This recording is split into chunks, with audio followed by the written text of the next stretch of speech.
Hey everybody, I'm Brian from BrianKeithFitness.com, qualified personal trainer and nutritionist. Here are 6 reasons why you might not be in a calorie deficit.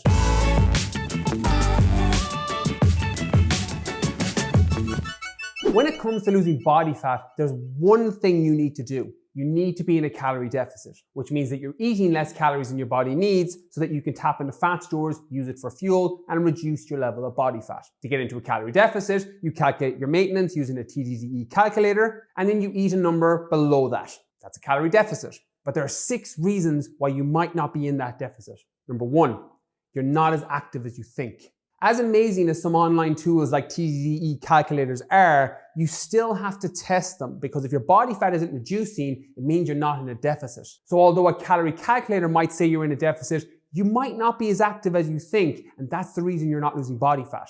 So look at your overall activity levels. Are you hitting a 10,000 a day step count? Are you doing some cardio, either independently of your workouts or at the end of your resistance training? Are you sitting at a desk all day or are you standing for most of the day? All of these things impact your activity levels. So if you're really active, you can have a higher calorie intake. If you're sitting for multiple hours through the day, your calorie intake and requirements are going to be lower. So look at your activity levels throughout the day.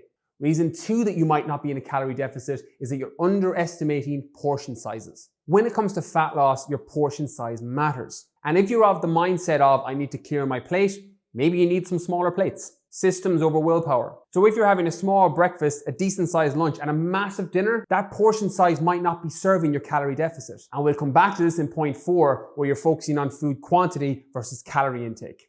Point number 3, where you might not be in a calorie deficit.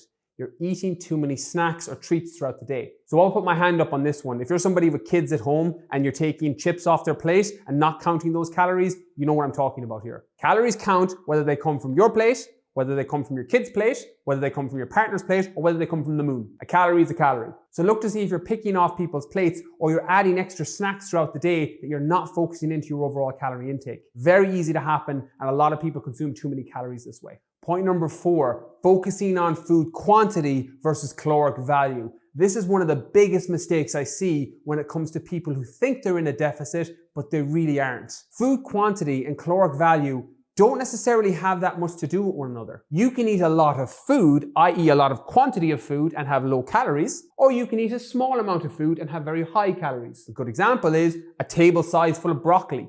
That's a lot of quantity of food, but not a lot of calories. Versus say 2 slices of pizza, which isn't a lot of food in terms of quantity, but has quite a high caloric value. So when it comes to not being in a calorie deficit, look at the caloric value of food versus the quantity of food. Lots of people will come to me and say, I'm eating very little food and not losing body fat. And that's normally down to their focusing on food quantity versus caloric value. In a lot of cases, it doesn't matter how much food you're eating, too many calories are too many calories. So look at the caloric value of the foods you're eating, which ties in beautifully with point number 5, which is overeating healthy food, especially those that are quite calorie dense. Now I'll preface this isn't to say you should avoid these foods. I'm a massive fan of things like olive oil, coconut oil, almonds, nuts in general, seeds. All of these foods are super nutrient dense, but they're also very high in calories. So if you're trying to lose body fat, you need to keep that in consideration. As I said, don't avoid these foods, but if you're snacking on a lot of nuts throughout the day and you're still not able to lose body fat, maybe your calorie count is just too high. Even though they're quote unquote healthy foods and very nutrient dense, they still have a lot of calories, so just keep an eye on that. And then the last one, which ties the other 2 points together, is not accounting for oil when you're cooking. As I said, I'm a massive fan of cooking in olive oil or coconut oil, but the calories in those foods are still quite high. A tablespoon of olive oil or a tablespoon of coconut oil has about 100 calories. So if you're using a couple of tablespoons when you're cooking your meals, that all adds up. And that's one that can fly under the radar. So when looking to get into a calorie deficit, look at the oils you're using when you're cooking your food. So there you have it, 6 reasons why you might not be in a calorie deficit. If you enjoyed today's video, be sure to hit that like and subscribe button for videos coming each and every week.